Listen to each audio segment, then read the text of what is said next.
helicopters like this one, the French mountain rescue team can reach any part of the Alps around Mont Blanc within minutes.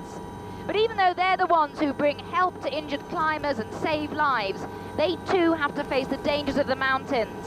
Avalanches and ice and rock falls are a constant hazard. A momentary lapse in concentration can prove disastrous.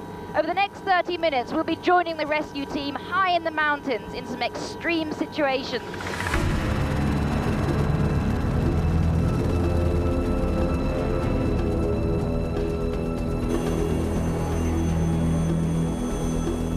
It's early morning at the Chamonix Mountain Rescue Team's base. They're scrambling to a rescue. 2 climbers have been reported to have had a bad accident on Mont Blanc.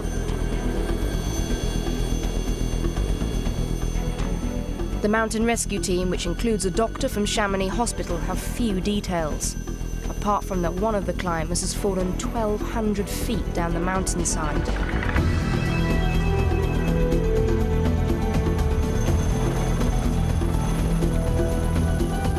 With 5 men on board, the helicopter climbs up the valley,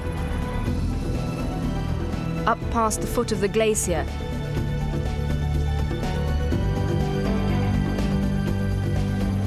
and into the thin air of the high mountains.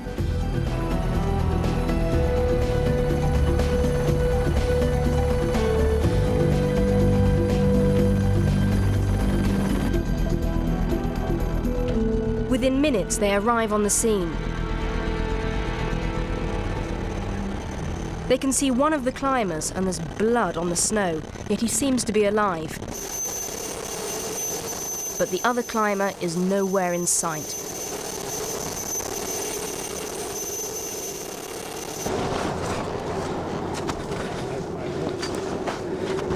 Two guys.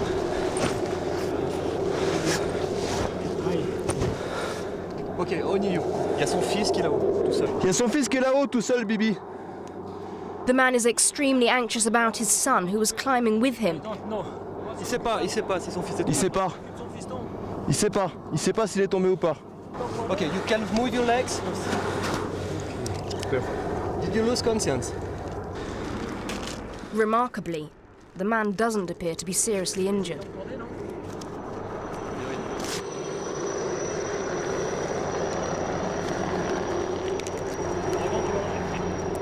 While Dr. Moracchioli dresses his wounds, the man is desperate to know what's happened to his son. Je vais quand même lui mettre une perfusion parce que... Allez. Vu le carton qui s'est pris... My boss, no problem. We don't know, he's going to look. Your nationality? Hungary. Anglais? Hungary. Hungary.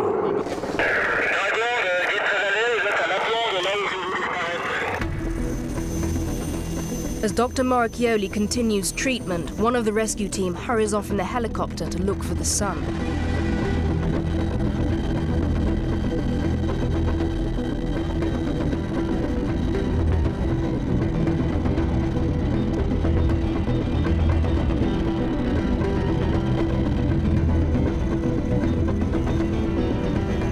Eventually they find him. He's being looked after by a passing climber who used his mobile phone to call the rescue team for help.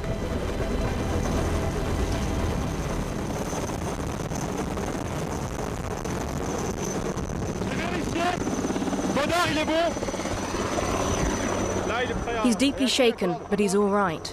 He's frightened his father may have died in the fall. Il demande si vous l'avez trouvé. Ouais, c'est bon, il est ok. Found him? Yeah. Ouais. He's right. Yes! How bad is he? He will tell you later. Okay. They have to. Okay. Huh? Right. He's fine. He's injured, but he's Il est alive. parti de là-haut, là. Ouais. Bah, tu vois où est le premier. It was down this snow face that the boy's father fell. Ça commence à Just bien broken couler. something or just... They don't know, they just picked him up, just so. pick him up and just... Yeah, So you see downstairs, okay? You see when you're down in the valley. I know.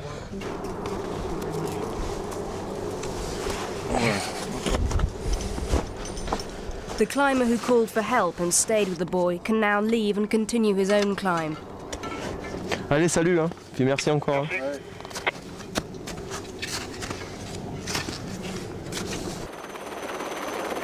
Down in the valley, the helicopter carrying the boy's father arrives at the Chamonix hospital.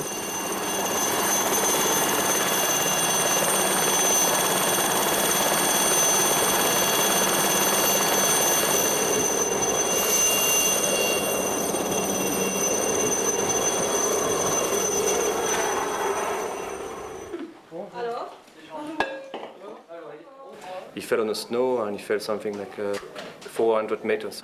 He's injured, not very badly, but he has an injury in his head and right arm and probably something on the abdomen. They are checking.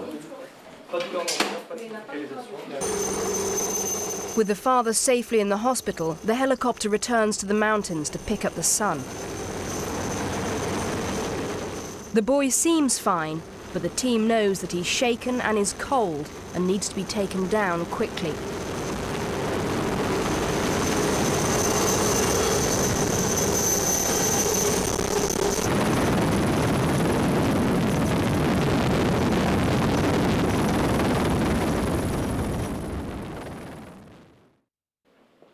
The next day, the father could sit up, and that afternoon, he and his son drove back to Hungary.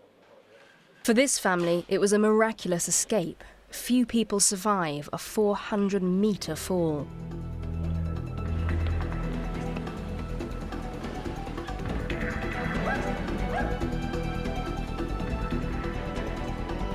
One of the great things about Chamonix is that you don't have to be a climber to get really high up in the mountains.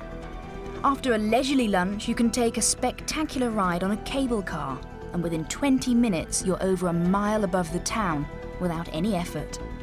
Even the most ill-prepared and unfit can get up here. The mountains aren't just for the serious climber. They're open to children, day trippers and enthusiastic amateurs. And not surprisingly, they have some of the most serious accidents.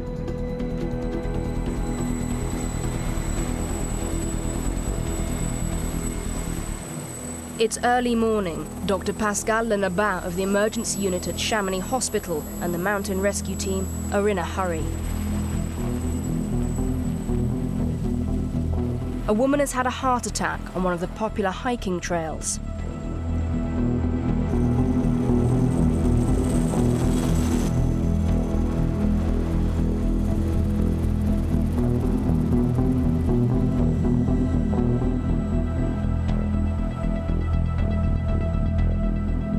The rescue team know that even a few minutes can spell the difference between life and disaster.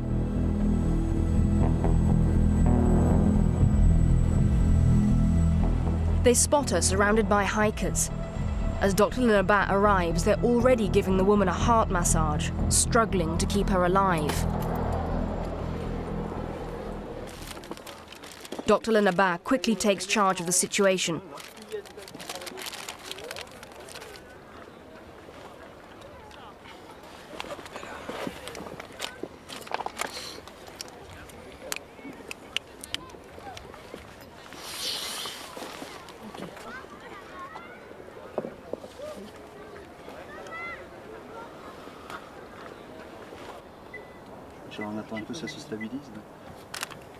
But the woman's heart has stopped.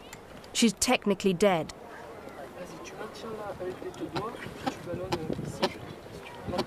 Her only chance now is a defibrillator, which might save her.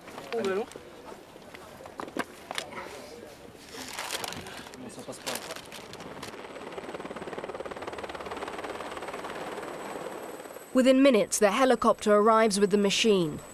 But she's still at risk of suffering permanent brain damage, even if they do manage to resuscitate her.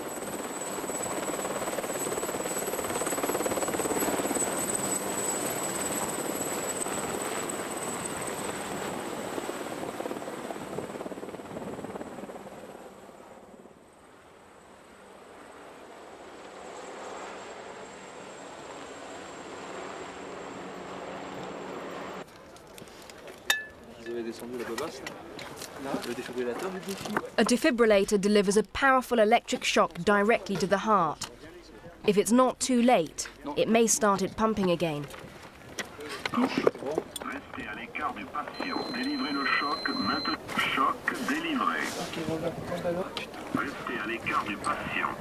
Délivrez le choc maintenant. Choc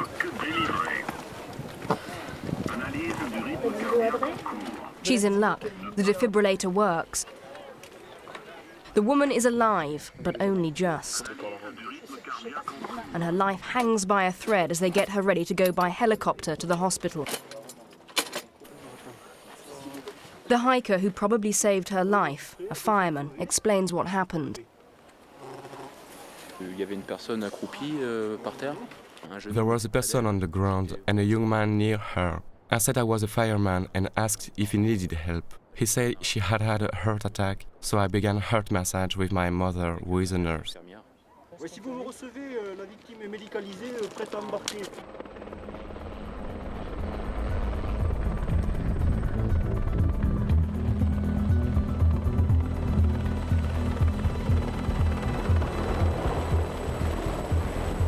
She was lucky because a nurse and rescuer were near her while she had his heart attack, and immediately makes the first aid. She could die if she waited 10 minutes without any resuscitation.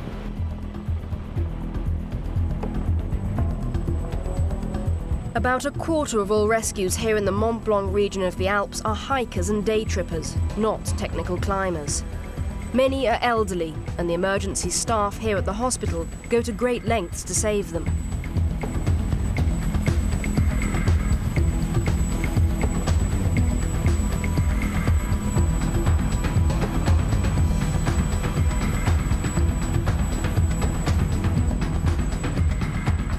Their chances of survival often depend on the speed that they're brought to the Chamonix hospital and the skills of the medical team.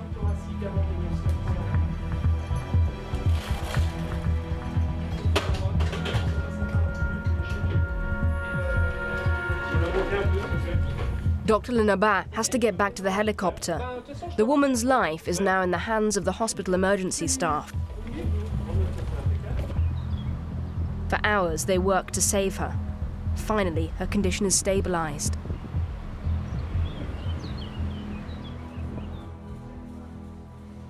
Three months later, and she's back home in Paris and doing well. Madame Bonton, who's 66, thought she was in good health when she went walking in the mountains. I am very happy to be alive, and I thank the people who saved me.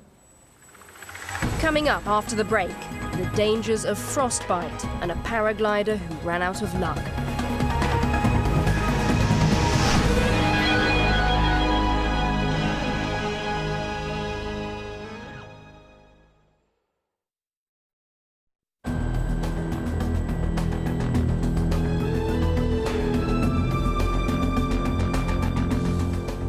The mountains hold infinite tricks and surprises for unsuspecting climbers. What can begin as a fine day can suddenly turn cold and nasty, leading to frostbite. It attacks those in the mountains who get caught in the cold and don't have the right gear.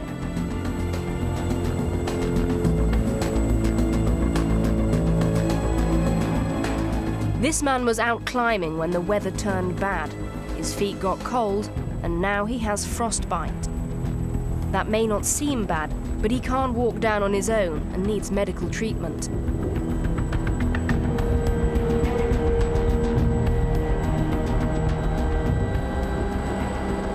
It was bad weather, and I froze my foot.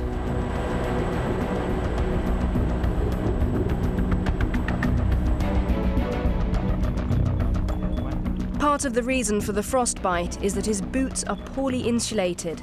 It's a common problem the rescue team encounter all too often. Avoir fond pied, ouais.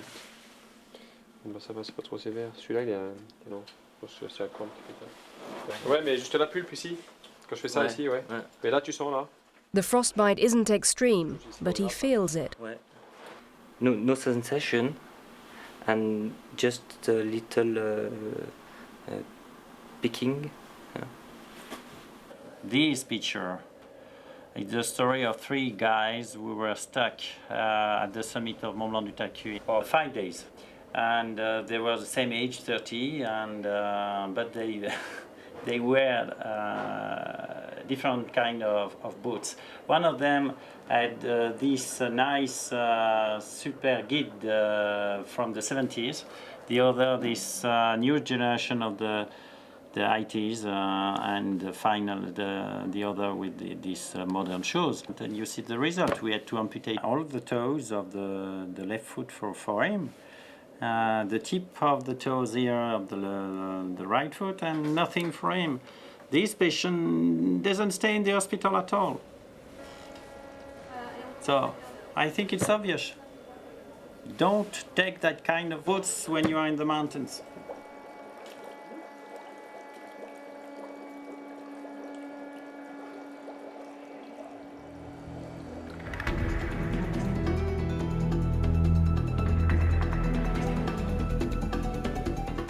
The mountains aren't just a playground for climbers, they're for flyers too. Paragliding is one of the great attractions of Chamonix. Fearlessly, everybody seems to do it. Schoolboys, young girls, men and women of all ages. It's extremely dangerous, but everyone seems to love it.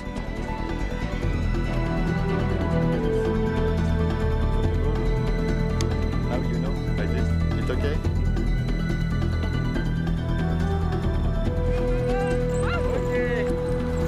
Bye-bye. Bye-bye.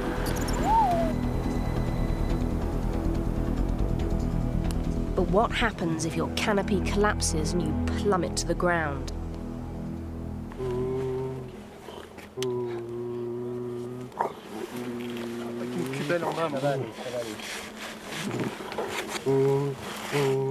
A passing American hiker saw it happen. It collapsed. The canopy collapsed. Tucked under one side and down. Yeah.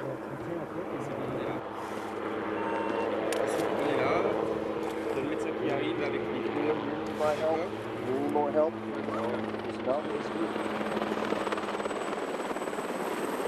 These are among the rescue team's most difficult emergencies.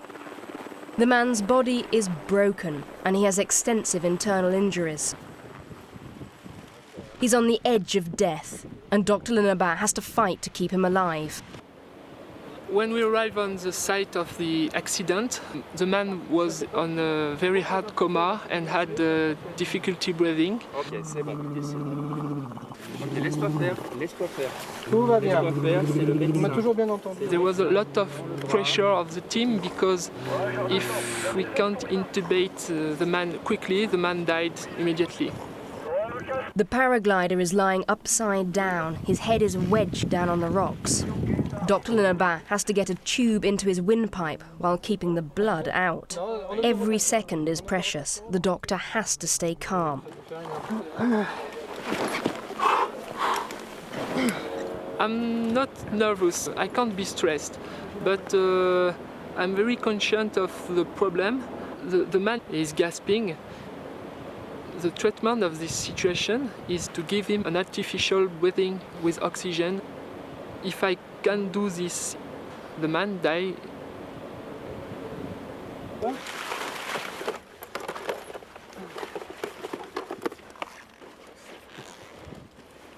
After almost an hour's work, the rescue team has stabilized the man and put him on the stretcher, ready to be airlifted to the hospital.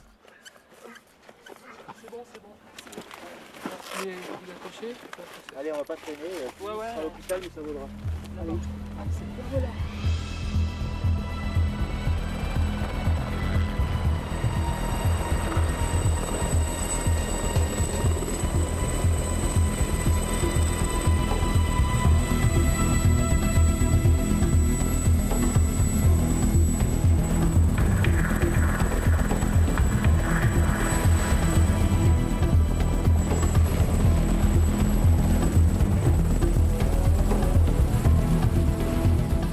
Fortunately, it's only a short flight down to the valley.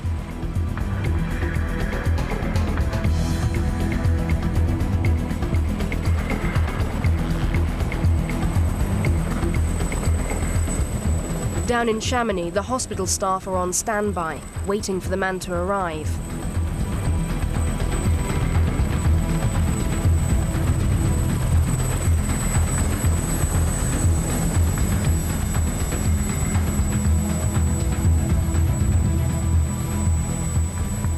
The man, a 28-year-old engineer from Brussels, is still in a deep coma. His chances of survival depend on the extent of his internal injuries and whether he has brain damage.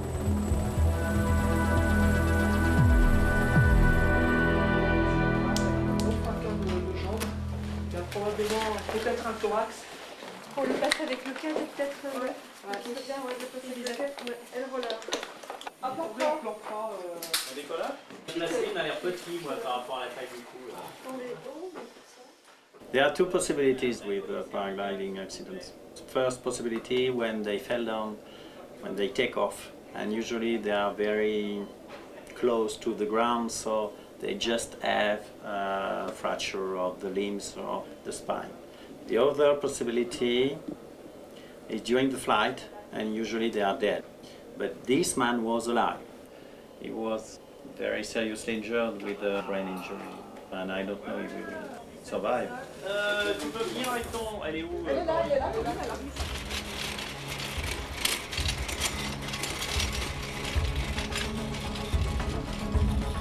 The next day, the paraglider is transferred to a larger hospital 50 miles away in Geneva. He's still in a deep coma, and it's not clear if he'll survive.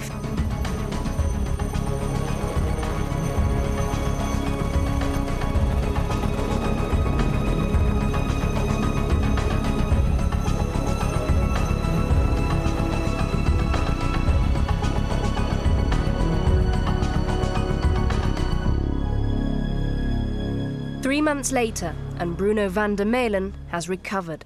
I do not remember anything. I was in a bad state. My leg is totally broken in 10 or more pieces.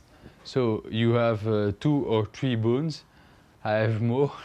I have more pieces, and they placed a device, a metallic device, this one, to hold the pieces together. The surgeons have also rebuilt his face and jaw.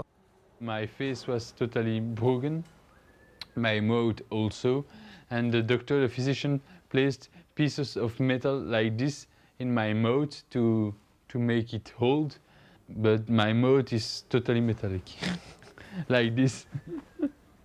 It's not bad, but it happens. Like many others, Bruno van der Meulen owes his life to the Chamonix Mountain Rescue Team. That's all we have time for tonight. Join us again next week here high in the French Alps for some more action with the mountain rescue teams and the doctors and nurses for the Chamonix Hospital.